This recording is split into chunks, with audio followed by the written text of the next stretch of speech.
Action. Assalamualaikum warahmatullahi wabarakatuh. Nama saya Syahla Fahana dari kelas F Fatimah binti Muhammad. Kali ini saya akan menyampaikan diagram Bata tentang pasien positif COVID-19 per 1 April 2020 bersumber dari gugus tugas.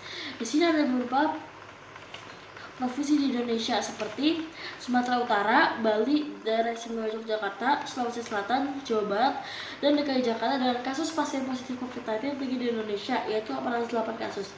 Ada beberapa faktor yang mengakibatkan wilayah DKI Jakarta memiliki kasus pasien positif COVID-19 tertinggi di Indonesia. Di antaranya adalah yang pertama, wilayah DKI Jakarta adalah pusat bisnis dan pusat pemerintahan di mana ada banyak orang dari berbagai tempat dan dengan berbagai kepentingan datang berulang di Jakarta seperti untuk belajar, bekerja, dan bermukim. Yang kedua, wilayah DKI Jakarta memiliki beragam akses publik seperti tempat perbelanjaan, tempat hiburan, dan tempat wisata. Dan yang ketiga, wilayah DKI Jakarta memiliki moda transportasi yang terintegrasi dengan berbagai wilayah di Indonesia melalui busway, MRT, dan ke berbagai wilayah juga seperti bandara, terminal, dan stasiun. Yang keempat, wilayah DKI Jakarta ada wilayah yang padat penduduk sehingga hampir setiap harinya tidak ada interaksi terjadi antar warga. Yang kelima, wilayah DKI Jakarta terintegrasi atau berdekatan dengan wilayah lain seperti Jawa Barat, Banten, Jawa Tengah, dan Jawa Timur, dan bisa ditempuh hanya dengan jalur darat dan artinya sangat dekat sekali.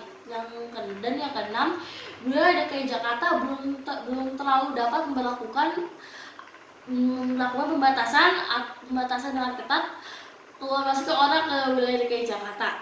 Contohnya melalui bandara, terminal, dan stasiun. Wilayah DKI Jakarta juga wilayah tempat pertemuan orang-orang dari berbagai daerah yang pastinya selalu sibuk setiap harinya.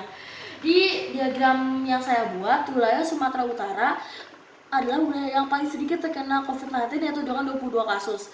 Ada banyak faktor juga yang mengakibatkan Sumatera Utara memiliki hanya 22 kasus di antara banyak kasus seperti ini. Contohnya lalu lintas di Sumatera Utara tidak terlalu sibuk, yang artinya yang jumlah peningkatannya setiap hari juga tidak terlalu signifikan seperti di Jakarta.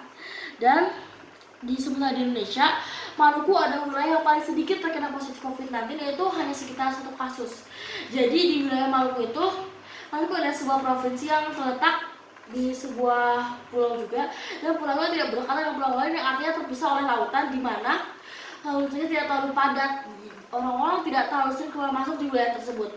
Setiap orang yang masuk ke wilayah Maluku pun harus mendapatkan karantina mandiri selama 14 hari di rumah masing-masing yang diawasi oleh keluarga dan petugas. Selain itu, di wilayah Maluku juga gubernurnya telah menginstruksikan kepada warganya untuk menunda atau membatasi perjalanan ke wilayah Maluku. Yang artinya juga proses penyebaran virus corona itu menjadi lebih terhambat gitu. Jadi penyebarannya tidak terlalu menyebar luas.